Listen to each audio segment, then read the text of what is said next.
ایک جولاہے کا گزر ایک طبیب پر ہوا۔ اس نے دیکھا کہ وہ کسی مریض کو دوائی کے طور پہ عرق گلاب اور مصری تجویز کر رہا ہے۔ اس نے سوچا کون ہے جو اس کام کو عمدگی سے نہ کر سکے۔ یہ جولاہا اپنی بیوی کے پاس گیا اور اس سے کہا کہ میرے لیے ایک بڑا امامہ بناؤ۔ تو بیوی نے کہا کہ اس امامے کا کیا کرو گے؟ اس نے کہا کہ میں تو اب حکیم بنوں گا۔ بیوی نے کہا تو ایسا مت کر کہ لوگ تجھے ماریں گے۔ جب لوگوں کی جان لے گا تو لوگ تمہاری جان لے لیں گے۔ اس نے کہا میرا فیصلہ اٹل ہے۔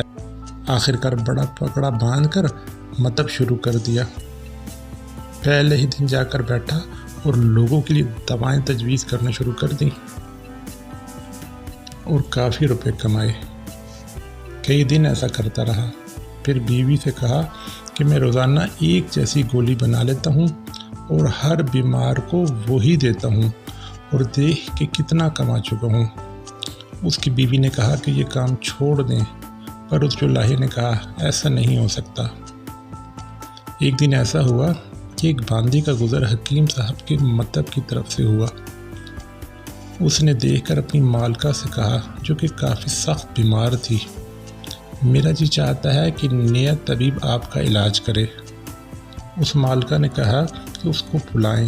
چنانچہ یہ حکیم تشریف لے کر آئے اور حال ان کا یہ تھا کہ بیمار کا مرض تو ختم ہو چکا تھا، صرف کمزوری باقی تھی، مگر دیگر حکیم یہ بات نہ سمجھ سکے تھے۔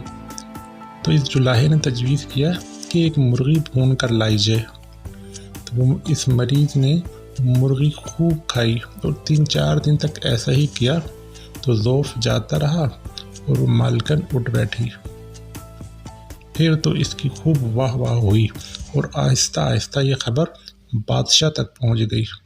بادشاہ نے اس کو بلا کر جس مرض میں وہ مبتلا تھا اس کا اظہار کیا۔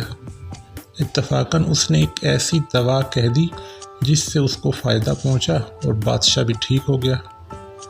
اس کے بعد بادشاہ کے پاس ایسے لوگوں کی ایک جماعت آئی جو اس جولاہے کو جانتی تھی۔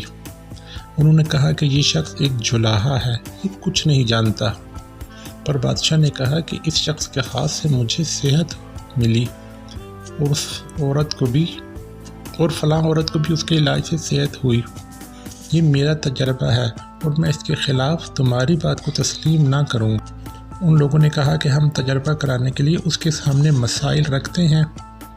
بادشاہ نے کہا ایسا کر لو، اور انہوں نے کچھ سوالات تجویز کر لی۔ جب یہ بات جولاہے سے کہی گئی تو اس نے کہا کہ اگر میں ان مسائل کے جواب تمہارے سامنے بیان کروں گا تو تم لوگ جواب نہیں سمجھ سکو گے، کیونکہ جوابات کو وہی سمجھ سکتا ہے جو کہ طبیب ہو۔ طبیب بولا کہ اگر تجربہ ہی کرنا ہے تو اس کا طریقہ میں تمہیں بتاتا ہوں۔ کیا تمہارے یہاں کوئی بڑا شفا خانہ ہے؟ لوگوں نے جواب دیا کہ ہے۔ پھر اس نے کہا کہ کیا اس میں ایسے بیمار ہوں گے جو مدت سے پڑے ہوئے ہوں؟ لوگوں نے کہا کہ ہاں۔ اس نے کہا بس میں ان کا علاج کرتا ہوں، تم دیکھتے رہ جاؤ گے کہ سب کے سب چند دن میں عافیت کے ساتھ اٹھ کھڑے ہوں گے۔ کیا میری قابلیت کے اظہار کے لیے کوئی دلیل اس سے بھی بڑی ہوگی؟ لوگوں نے کہا کہ نہیں۔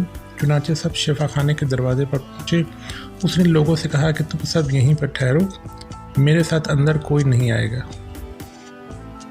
اس کے ساتھ صرف ایک شفا خانے کا افسر تھا اور وہ اندر داخل ہو گئے۔ اس جولاہے نے اس افسر سے کہا کہ جو کچھ میں عمل کروں گا تو نے کسی کے سامنے کچھ نہیں کہنا۔ اگر تو نے کسی کے سامنے اس کا اظہار کیا تو میں تجھے پھانسی دلاؤں گا، اور اگر خاموش رہا تو میں تجھے مالا مال کر دوں گا۔ اس افسر نے کہا کہ میں خاموش رہوں گا، اور افسر سے حلف بالطلاق دلوایا۔ پھر اس سے پوچھا کہ تمہارے پاس شفا خانے میں تیل موجود ہے؟ اس نے کہا کہ ہاں موجود ہے۔ کہا کہ لے کر آؤ۔ وہ بہت سا تیل لے کر آیا۔ اس جولاہے نے تمام تیل ایک بڑی دیگ میں ڈالا اور اس کے نیچے آگ جلائی۔ جب تیل خوب جوش مارنے لگا تو مریضوں کی جماعت کو بلایا گیا۔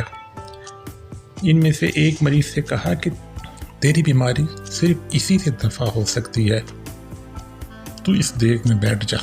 مریض اللہ کو یاد کرنے لگا، اے اللہ تو ہی مددگار ہے۔ حکیم جی نے کہا کہ تجھے یہ تو کرنا ہی پڑے گا۔ اس مریض نے کہا مجھے تو شفا ہو چکی ہے، بس معمولی سے سر میں درد تھا۔ حکیم جی نے کہا تو پھر تو یہاں کیا کر رہا ہے؟ جب اچھا ہو گیا ہے تو تجھے جانا چاہیے۔ اس مریض نے کہا بس یوں ہی کوئی خاص وجہ نہیں تھی۔ حکیم نے کہا تو پھر چلا جا اور لوگوں سے کہتا جانا کہ میں تندرست ہو گیا ہوں۔ وہ یہاں سے نکل کر بھاگا اور لوگوں سے کہتا گیا کہ میں شفا یاب ہو گیا ہوں۔ پھر دوسرے مریض کا نمبر آیا، اس سے بھی ایسا ہی کہا گیا، تیری بیماری صرف اسی صورت دور ہو سکتی ہے کہ تو اس دیگ میں بیٹھ جا۔ اس نے کہا اللہ اللہ اجی میں تو تندرست ہو گیا ہوں۔ حکیم صاحب نے کہا اس میں بیٹھنا ضروری ہے۔ اس نے کہا میں تو آج شام کو واپسی کا ارادہ رکھتا ہوں۔ حکیم جی نے کہا کہ اگر تجھے شفا ہو چکی ہے تو چلا جا اور لوگوں سے کہتے جانا کہ میں اچھا ہو گیا ہوں۔ اب یہ بھی نکل کر بھاگا اور لوگوں سے کہتا گیا کہ حکیم صاحب کی برکت سے مجھے صحت ہو چکی ہے۔ یہ حال سب کا ہوا، یہاں تک کہ سب حکیم کا شکریہ ادا کرتے ہوئے رخصت ہو گئے اور بھاگتے چلے گئے، اور حکیم کی شہرت ہو گئی اور مخالفین بہت شرمندہ ہوئے۔